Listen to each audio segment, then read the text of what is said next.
Hello everyone, আসসালামু আলাইকুম। সবাইকে স্বাগতম আজকের নতুন ভিডিওতে। Welcome to this new video. Okay, আজকে আপনাদের সাথে একটা টপিক নিয়ে ডিসকাস করব। সেটা হচ্ছে, আপনারা সবাই জানেন, অলরেডি বাংলাদেশের 99% মানুষ জেনে গিয়েছে আজকে থেকে গভর্নমেন্ট তেলের দাম বাড়িয়ে দিয়েছে।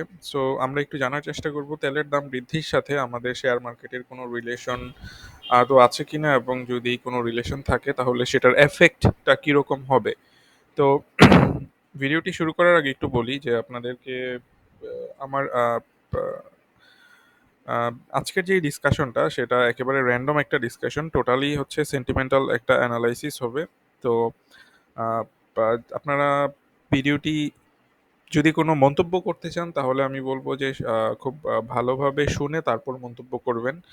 আহ, কারণ আপনি যেই ভিডিওটি দেখার পরে যেই পারসেপশনটা আপনার তৈরি হবে, যদি আপনারা ভালোভাবে না দেখে থাকেন তাহলে দেখা যাবে যে একটা রং পারসেপশন হয়তো তৈরি হয়ে যাবে।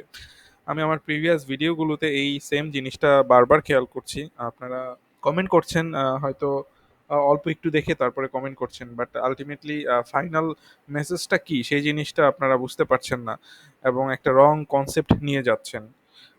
এনিওয়ে, আমি আরো ডিটেল হয়তো পরে আলোচনা করবো এইসব ব্যাপারে। আজকের মূল টপিকে আসি।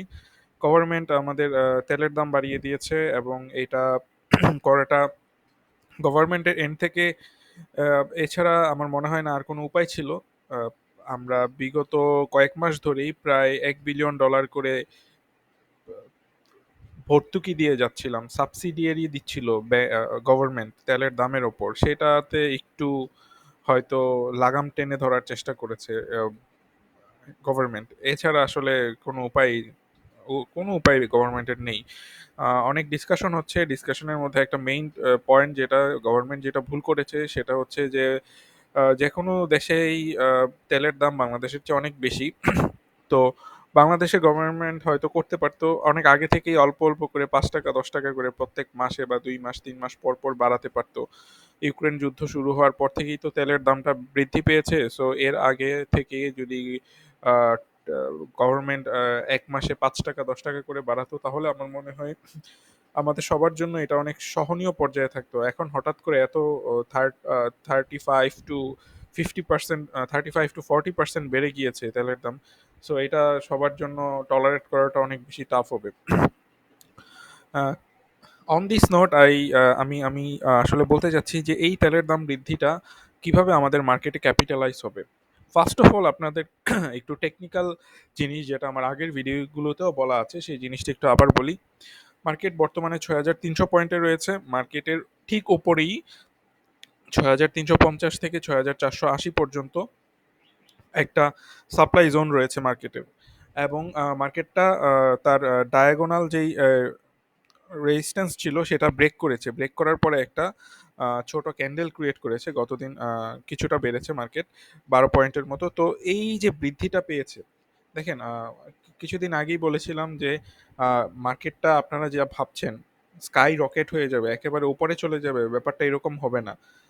আলটিমেটলি দেখেন, মার্কেটটা বৃদ্ধি পেয়েছে, বাট অনেক অল্প বৃদ্ধি পেয়েছে এবং অনেকটা পড়েও গিয়েছিল মার্কেটটা। তো নর্মাল সেন্সে যদি আমরা চিন্তা করি, মার্কেটে হচ্ছে এই পয়েন্ট থেকে 5,900-র পর থেকে হচ্ছে যে মার্কেটে সার্কিট ব্রেকার দেওয়া হয়েছিল, সার্কিট ব্রেকার দেওয়া, সরি, ফ্লোর প্রাইস দেওয়া হয়েছিল। ফ্লোর প্রাইস দেওয়ার পরে মার্কেটটা অনেকটুকু বৃদ্ধি পেয়েছে। এখন এই মার্কেটটা যে বৃদ্ধি পেলো, পাওয়ার পরে একটা রেজিস্ট্যান্স লেভেলে পৌঁছালো। রেজিস্ট্যান্সে একটা বড়সড় একটা সাপ্লাই জোন রয়েছে মার্কেটের সামনে। সো মার্কেটটা এখন হয়তো আমরা কিছুটা স্লো দেখতে পারি, বাট এই স্লো দেখার ওপর আগুনে ঘি ঢেলে দেওয়ার মতোই একটা প্র- কারণ হয়ে দাঁড়াবে হচ্ছে তেলের দাম বৃদ্ধি। আমরা সাধারণ জেনারেল ইনভেস্টর যারা আছি তারা হয়তো এটাতে প্যানিকড হয়ে যাবে, এবং এই প্যানিক হওয়াটাকেই institute, smart money, bank, mutual fund utilise করবে। কিভাবে ইউটিলাইজ করবে সেটা আমি একটু বলার চেষ্টা করি। আহ, আমি চেষ্টা করছি যে যতটুকু ইজি বোঝানো যায়। আমি আপনারা যদি কিছু না বুঝে থাকেন তাহলে হয়তো কমেন্টে জানাতে পারেন, বাট আমি চেষ্টা করব যতটা ইজি ভাবে বোঝানো যায়। লাইক, ব্যাংক ইনস্টিটিউট কিভাবে এই তেলের দাম বৃদ্ধিটাকে ক্যাপিটালাইজ করবে সেটা আমি আপনাদেরকে একটু বোঝানোর চেষ্টা করি। সাপোজ ধরেন আপনারা আগামীকালকে রবিবার সকল মানুষ ইনভেস্টর যারা আছে বা হচ্ছে জেনারেল ট্রেডার যারা আছে তারা প্যানিকড হয়ে মার্কেটকে সেল করে দিল, মার্কেটে তাদের শেয়ারগুলো বেশিরভাগ সেল করে দিল। হয়তো শুরুতেই যদি দেখেন যে 50%, মানে 50 পয়েন্ট নাই, অনেকে অনেক আতঙ্কিত হয়ে মার্কেটে সব শেয়ার ছেড়ে দিবে। এবং এই জিনিসটা ক্যাপিটালাইজ করবে তখন হচ্ছে আমাদের ইনস্টিটিউট যারা আছে, তারা তারা শেয়ারগুলো কিনতে থাকবে। দেখেন, আহ, যেই পজিশনটাতে সার্কিট ফ্লোর প্রাইসটা দিয়েছে, সেই পজিশনটা এরকম একটা জায়গায় ছিল, আমরা খুব ভালোভাবে বুঝতে পারছিলাম মার্কেটটা হয়তো অল্প কিছুতে দিনের মধ্যেই ঘুরে যাবে। বাট ওই ফ্লোর প্রাইসটা দেওয়ার পরে অটোমেটিকলি মার্কেটটা ঘুরে গিয়েছে, খুব ইজিলি ঘুরে গিয়েছে। এবং এই ফ্লোর প্রাইসটা দেওয়ার পরে ইনস্টিটিউটদের ক্ষেত্রে একটা প্রবলেম হয়েছে, ব্যাংকের ক্ষেত্রে একটা প্রবলেম হয়েছে, বড় ইনভেস্টর যারা আছে তাদের ক্ষেত্রে একটা প্রবলেম হয়েছে। তারা কম প্রাইসে শেয়ারগুলো কালেক্ট করতে পারে নাই। আমরা সবাই বুঝে গিয়েছি ফ্লোর প্রাইস দেওয়ার পরে মার্কেট আর পড়বে না। সো সবাই অল্প অল্প করে কিনেছে, কেনার কারণে প্রাইসটা অনেক বেড়ে গিয়েছে। সো এই কারণে আমরা দেখতে পেলাম যে ইনভেস্টররা অতটা সক্রিয় হতে পারেনি, তারাও বাই করেছে। তারা না বাই করলে 1,000-এর ওপরে লেনদেন হতো না, 1,000 কোটি টাকার ওপরে লেনদেন হতো না। সো তারাও বাই করেছে এবং তারা বাই করার পরে চেষ্টা করেছে, ম্যাড বাই করেনি তারা, অনেক একেবারে সব কিছু বাই করে নিবে এরকম করেনি। কারণ তারা দেখছে যে তারা যখন কিনতে যাচ্ছে, অল্প একটু কেনার পরেই প্রাইসটা অনেক বেড়ে যাচ্ছে, অল্প একটু কেনার পরেই প্রাইসটা অনেক বেড়ে যাচ্ছে। সো এই কারণে তারা করলো কি, তারা অনেক আস্তে আস্তে অল্প অল্প করে জিনিসগুলো কিনলো, তাদের পোর্টফোলিওতে শেয়ারগুলো ইনক্রিজ করলো। বাট এই ইনক্রিজ করাটা হচ্ছে, আহ, তারা তাদের মন মতো কিন্তু এখন পর্যন্ত ইনক্রিজ করতে পারেনি। এবং এখন যেহেতু মার্কেটটা এই পজিশনে, দেখেন এই পজিশনে মার্কেটটা যেহেতু রেজিস্ট্যান্সের ওপরে রয়েছে, তারা একটা প্যানিক ক্রিয়েট করার চেষ্টা করছে, মার্কেটে একটা প্যানিক ক্রিয়েট করার চেষ্টা করছে। যেমন গত 3 তারিখ অনেক বেড়ে গিয়েছিল মার্কেট, সেখান থেকে আবার পড়ে গিয়েছে। এর পরের দিন মানে লাস্ট ট্রেডিং ডেতে বৃহস্পতিবার মার্কেটটা অনেক একটু পড়ে যাওয়ার পরে আবার বেড়েছে। সো দ্যাট মিনস তারা হচ্ছে চেষ্টা করছে যে মার্কেটটাকে যদি আর একটু মার্কেটটা কমে কমে, তাহলে তারা অনেক বেশি শেয়ার কালেক্ট করতে পারতো।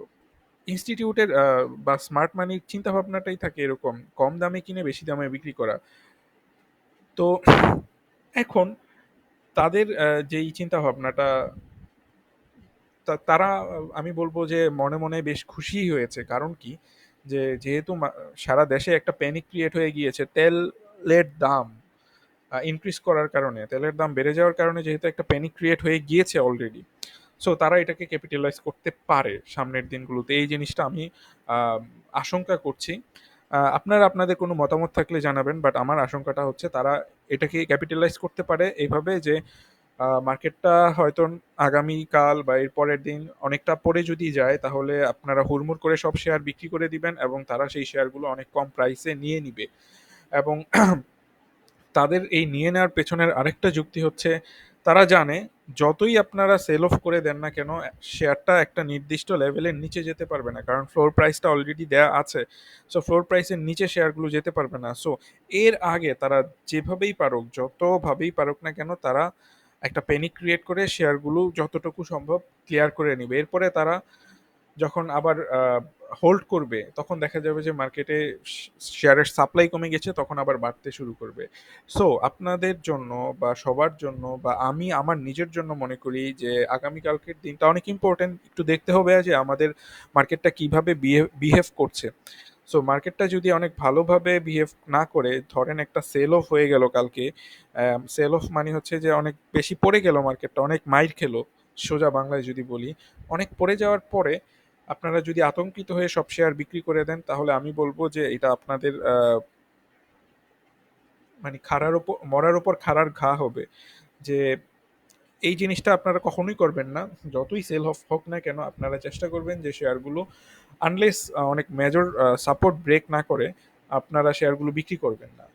আপনারা যদি ধরে রাখেন, তাহলে আহ, এই যে যারা অল্প কিছু সংখ্যক মানুষ দেখছেন, 2,000-3,000 মানুষ দেখছেন, তারা হয়তো আমি বলবো যে এখান থেকে এই এই একটা মার্কেটের ম্যানিপুলেশন থেকে আপনারা বেঁচে যাবেন। সো এই জিনিসটা আমি মনে করছি। এবং এইটাকে ইস্যু করে বেশ কিছুদিন মার্কেটটা টালমাটাল থাকবে। অনেক আপস এন্ড ডাউনস হয়তো আমরা দেখতে পারবো, অনেক হুইপসও দেখতে পাবো মার্কেটে, মানে মার্কেট উপরে যাবে নিচে আসবে, উপরে যাবে নিচে আসবে, অনেক কিছু হতে পারে। বাট যত নেগেটিভিটি থাকুক না কেন, আপনাদের উচিত হবে, যেহেতু ফ্লোর প্রাইস দেওয়া আছে, আপনারা শেয়ারগুলো হোল্ড করবেন। শেয়ারগুলো হোল্ড করলে আপনাদের আখেরে লাভ হবে, এই জিনিসটুকু অ্যাটলিস্ট, মানে ফ্লোর প্রাইস যেহেতু আছে এই জিনিসটুকুকে গ্যারান্টি দেওয়া যেতে পারে। আমি আমার আমার শেয়ার মার্কেটে কখনো গ্যারান্টি দেওয়া যায় না, বাট এই ক্ষেত্রে আমি বলবো এই জিনিসটাকে আমি গ্যারান্টি দিতে পারবো যে এই আপনি যদি হোল্ড করেন কোনো শেয়ার, তাহলে এই শেয়ারগুলো মানে আপনার ইন ফিউচারে ভালো হবে। কারণ ফ্লোর প্রাইসটা বিগত বছরের এক্সপিরিয়েন্স থেকে বলা যায় যে ফ্লোর প্রাইসটা কিন্তু খুব সহসাই উঠবে না, এবং মার্কেটে যদি আপনি শেয়ারগুলো হোল্ড করেন, কিছুদিন পরে হলেও শেয়ারগুলো অনেক বৃদ্ধি পাবে। সো আশা করি মেসেজটা বুঝতে পেরেছেন। যত সেল অফ থাকুক না কেন নেক্সট উইকে, যত উইপস এন্ড মানে আপস এন্ড ডাউনস থাকুক না কেন মার্কেটে, শেয়ারগুলো হোল্ড করেন। এবং যদি বেড়ে যায় মার্কেট তাহলে তো আলহামদুলিল্লাহ, বাট এটা মোস্ট আনলাইকলি। আমার মনে হয় অনেক বড় একটা সাপ্লাই জোনে রয়েছে, এবং এটা বের করতে হলে মার্কেটের বেশ কিছুটা দিন সময় লাগবে। হয়তো আমরা 10, 15, 20 পয়েন্ট করে বাড়তে দেখতে পারি মার্কেটকে, বাট 100 পয়েন্ট, 80 পয়েন্ট, 60 পয়েন্ট এরকম করে মার্কেট বাড়বে না। সো আপনারা আপনাদের মতো প্রিপারেশন নিয়ে রাখেন আগামীকালকের জন্য। আশা করি আপনারা লসের মধ্যে পড়বেন না। এতক্ষণ ভিডিওটি দেখার জন্য ধন্যবাদ। আপনাদের কোনো নিজস্ব মতামত থাকলে তেল ওয়েল প্রাইস ইনক্রিজ নিয়ে আপনারা জানাতে পারেন। একটা ভালো ডিসকাশন হয়ে যেতেই পারে।